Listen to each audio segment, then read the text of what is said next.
Well, good day everyone. I have here a fully rebuilt Richardson fan. It is a type, I'm going to turn it around, it's very heavy. Number 0D. You can see that. I've replaced all the bolts that were screwed that hold this flange to the body, and I've done the same thing on this side. Now I put washers on there, they're high strength, they're metric actually, and what I did was, the original holes are about there on every single one. I rotated it round, I think that's what I did, and I drilled new holes. So the only thing missing is the fact that this had a asbestos gasket in here.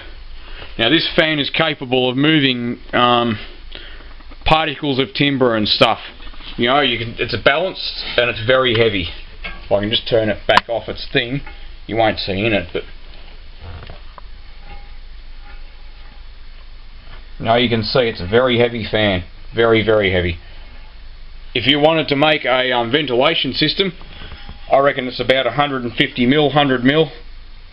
Now you can see, compared to my hand, it's fairly large. That's the actual spigot. That's obviously the inlet. This is obviously the outlet. This fan came off a kiln for firing bricks and shit. I've replaced the bearings. I've got high speed, I think they're C clearance bearings.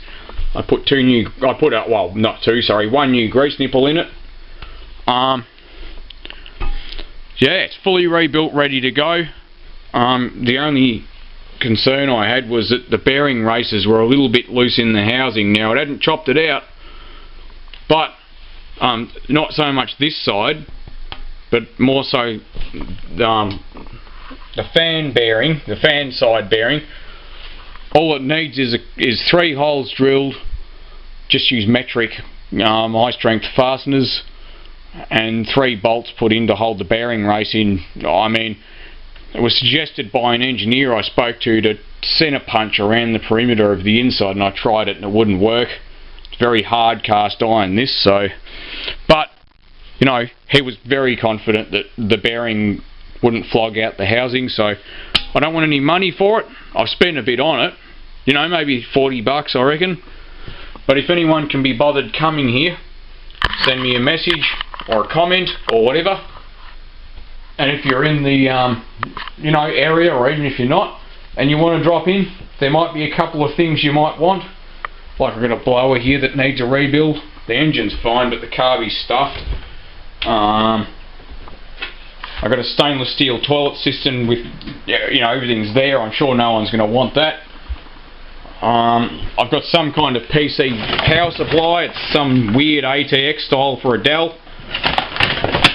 Oops, dog nearly got clobbered by this thing. I got these power saving things with, you know, some of them have 3.5 jack with a switch. I don't know what the hell you could use this piece of shit for, but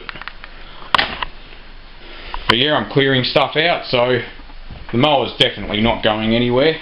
But if anybody sees anything they want, like I said, this fan, you know, blower, cistern, you know, and this cistern would polish right up. I think it's 306 grade stainless steel. It's real stainless. It's not ferromagnetic. It's not shit. The other thing I got, it's under everything, but it needs the housing swapped. It's a Fairmont Gear XE Falcon instrument cluster. See, it's got all the optional gauges, tacho, oil and volts. If I can't get it out, don't want to damage it. Oh, there we go. No, I can get it out. It looks more brutal than it actually is.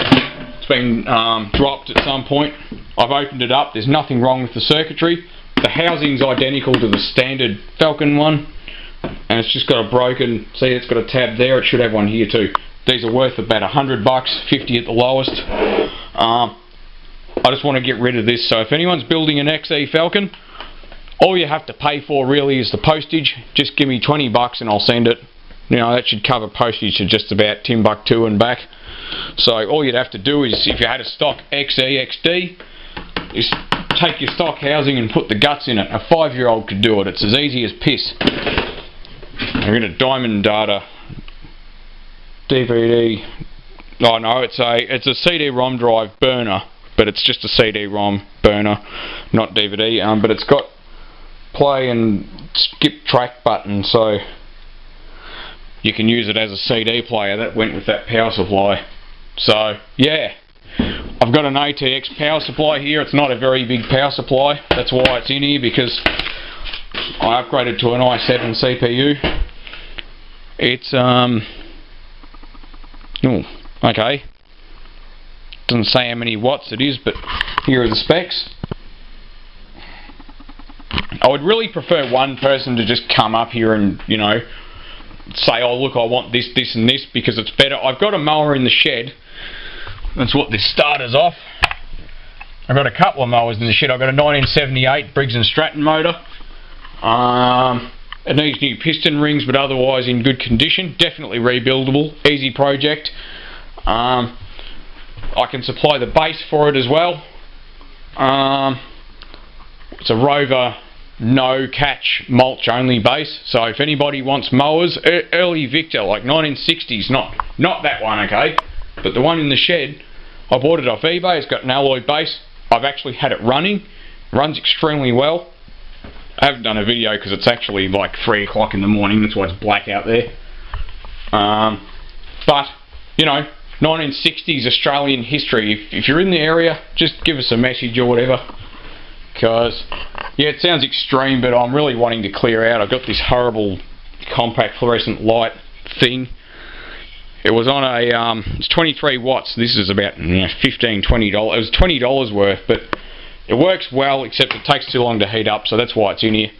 I've got one of these toasters. Everybody, you know, would remember these things. You know, from, I guess, the 70s in Australia. I don't know if there's a cord. I think there was somewhere. Wouldn't be too hard to get one. So, what else have I got? Not really that much else worth keeping. So yeah, just give us a message. Oh yeah, I've got a Fairmont boot garnish. Pick up only. I'm not posting it. A bit of it needs re-gluing, but it's not that bad. The actual outer plastic bit, which you can see there, needs re-gluing, but a 5-year-old could do it free. Like, you know, we don't want it.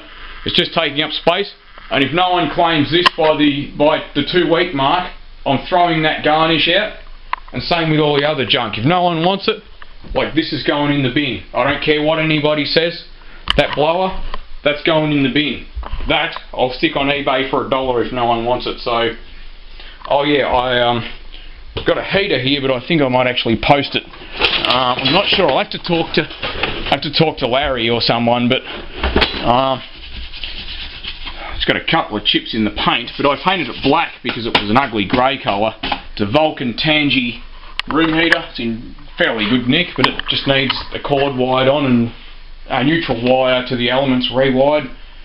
I might send that to you, Larry. It's very heavy. It's in, you know, fairly good nick. So yeah, I'm not sure if this is the sort of thing you're interested in, but it's a 1970 Vulcan Tangy room heater, and I'm just going to throw it out if you don't want it, mate. Don't think I'm going to be bothered selling it, but yeah.